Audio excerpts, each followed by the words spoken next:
स्वागत है आपका प्रिया क्लासेस के यूट्यूब चैनल पर। आज हम एक ऐसी राजस्थान की ऐसी एक वीर महिला के बारे में बात करने जा रहे हैं जो कि श्री कृष्ण की बहुत ही बड़ी अनन्य भक्त थी और जिन्हें आज बहुत ही सम्मान के साथ उनका नाम लिया जाता है। मीराबाई, जिन्हें राजस्थान की राधा के नाम से भी जाना जाता है। मीराबाई का जन्म कुड़की के जिले में हुआ था। मीराबाई का जन्म कुड़की में हुआ था, जहाँ पे जो इनका पूरा परिवार था वो कृष्ण का ही भक्त था। इनके माता पिता भाई दादा सब कृष्ण के ही भक्त थे। तो एक दिन क्या हुआ, जब मीराबाई बहुत छोटी थी तो ये और इनके दादाजी मंदिर से आ रहे थे बाहर। अभी मंदिर से आ रहे थे तो इन्होंने देखा कि बाहर किसी की बारात जा रही है। तो मीराबाई बहुत छोटी थी, वो समझ नहीं पा रही थी कि ये क्या हो रहा है। तो उन्होंने अपने दादाजी से एक स्वाभाविक उत्सुकता के साथ पूछा कि ये क्या हो रहा है यहाँ पर, ये इतने सारे लोग क्यों इकट्ठा हैं। फिर उन्होंने कहा कि ये यहाँ से बारात जा रही है किसी राजा की, तो इसलिए इकट्ठा हैं। तो फिर वो और भी पूछने लगे कि ये बारात क्या होती है, तो उन्होंने उनको बताने लगे वो। और फिर उन्होंने पूछा कि ये तो इतने नए कपड़े क्यों पहन रखे हैं उन्होंने। तो उन्होंने बताया जिसकी शादी है इसलिए इन्होंने नए कपड़े पहन रखे हैं। तो उसने, अब वो कुछ समझती तो थी नहीं, बहुत छोटी थी, उसने पूछ लिया कि अब इसने पूछा तो ये किससे शादी हो रही है इसकी, तो उसका नाम बता दिया होगा। फिर मीराबाई ने पूछा कि तो क्या मेरी भी शादी होगी। उसके दादा ने कहा हाँ जरूर होगी। तो किसके साथ होगी। अब ऐसे तो वो क्या बता सकते थे उसके दादा, तो वो कृष्ण के मंदिर के बाहर थे, तो इसलिए उन्होंने मजाक में कह दिया कि श्री कृष्ण की तरफ कि ये होंगे तुम्हारे पति। तो इस बात को सीरियस ले गई मीराबाई और तब से उन्होंने श्री कृष्ण को अपना पति मान लिया। फिर जब वो बड़ी हुई तो उनका विवाह मेवाड़ के राजा भोजराज के साथ हो गया। अब मेवाड़ में तो सारे के सारे एकलिंग जी की पूजा करने वाले थे, उनको ही सब मानते थे। कृष्ण भगवान की इतनी कोई पूजा नहीं होती थी मेवाड़ में।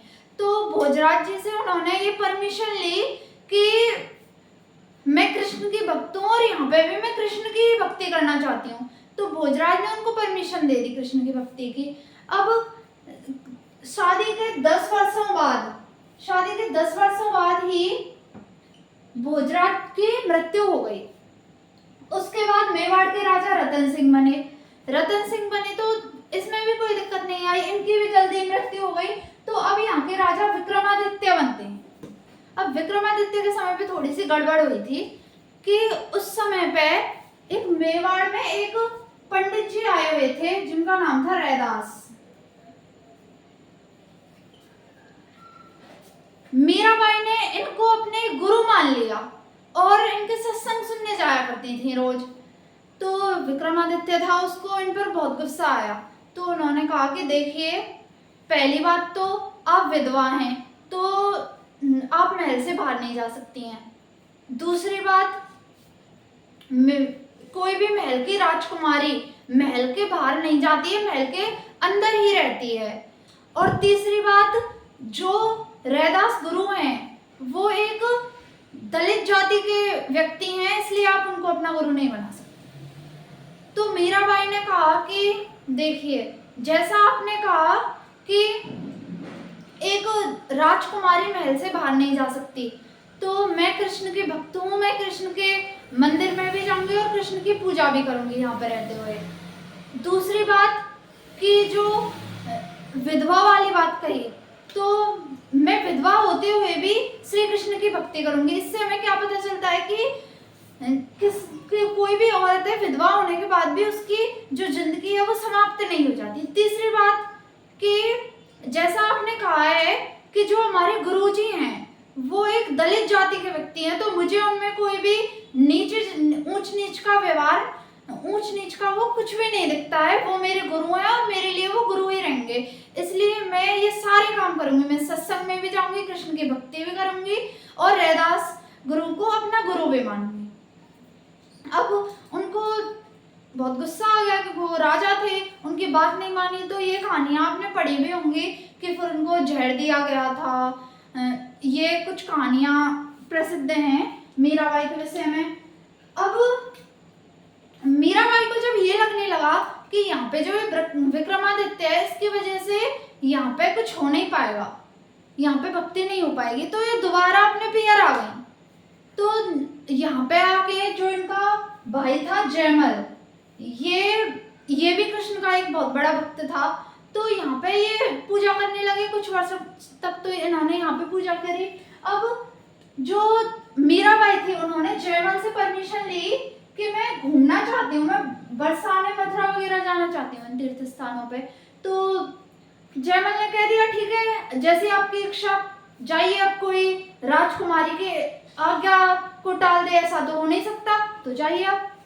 और साथ में ये जो दासियां हैं या आपकी सखियां हैं, इनको भी ले जाइए, क्योंकि इनको भी श्री कृष्ण भगवान के तीर्थ स्थानों के दर्शन करने का मौका मिलेगा। फिर वो भी चल दिए उनके साथ, उनकी सखियां और कुछ दासियां उनके।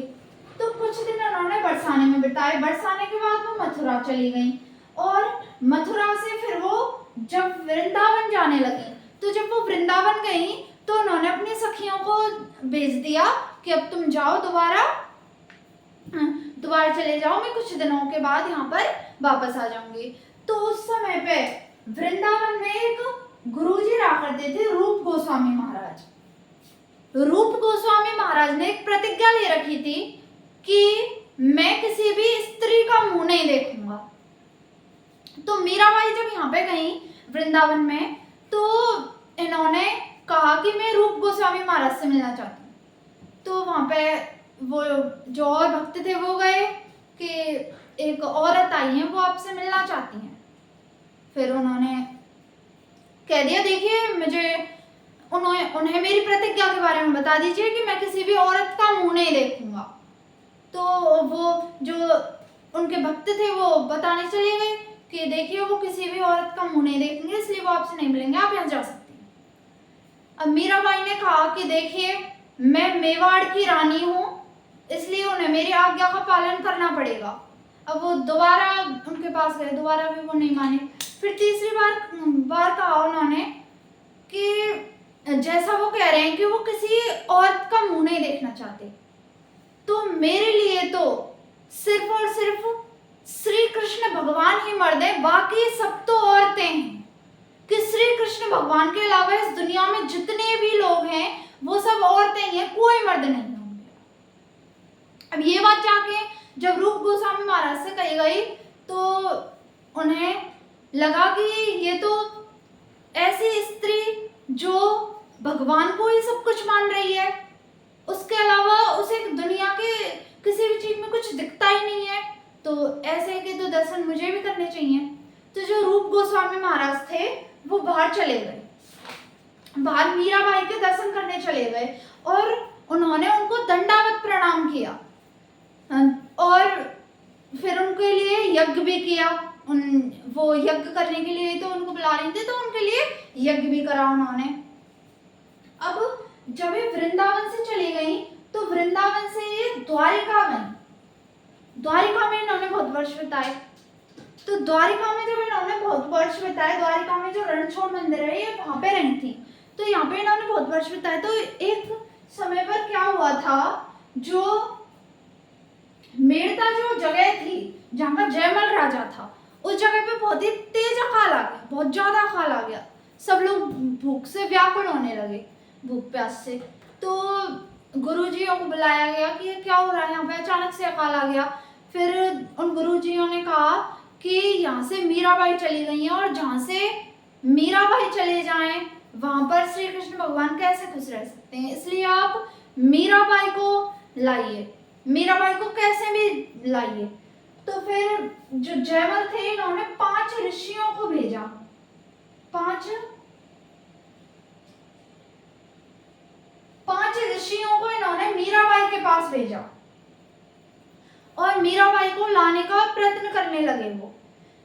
लेकिन मीराबाई ने मना कर दिया कि नहीं, अब देखिए अब मैं ज्यादा जीऊंगी तो है नहीं, तो मैं चाहती हूँ कि भगवान कृष्ण के मंदिर में ही मेरी मृत्यु हो जाए, इसलिए जाकर हमारे भाई से कह दीजिए कि हम अब महल वापस नहीं आएंगे। तो अब उन्होंने कहा कि देखिए अब आप महल वापस नहीं आएंगे तो हम खुद ही यहाँ पे मर जाएंगे। तो अब उन्होंने कहा तो ठीक है, मैं अभी कृष्ण भगवान के दर्शन करके आती हूँ, उसके बाद चलेंगे।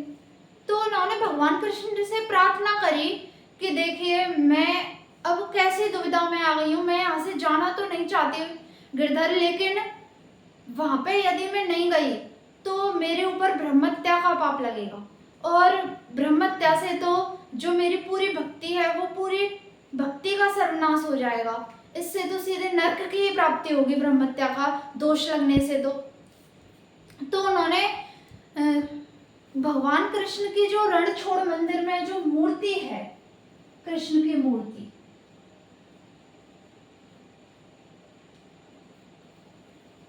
उसी में से प्रकाश आया और उसी के अंदर जो मीराबाई थी वो उसी के अंदर समा गई। अब जब बहुत दिनों तक नहीं आई मीराबाई उस मंदिर से बाहर, तो वो लोग गए पंडित के यहाँ पे, क्या हुआ है, वो आई क्यों नहीं अब तक। तो उन्होंने देखा कि जो कृष्ण भगवान की जो मूर्ति थी उसके अंदर उनका दुपट्टा खिंचा हुआ जा रहा था। फिर वो समझ गए। तो ये है एक इतिहास की ऐसी एक कान्हा की भक्त की कहानी मीराबाई की। Thank you.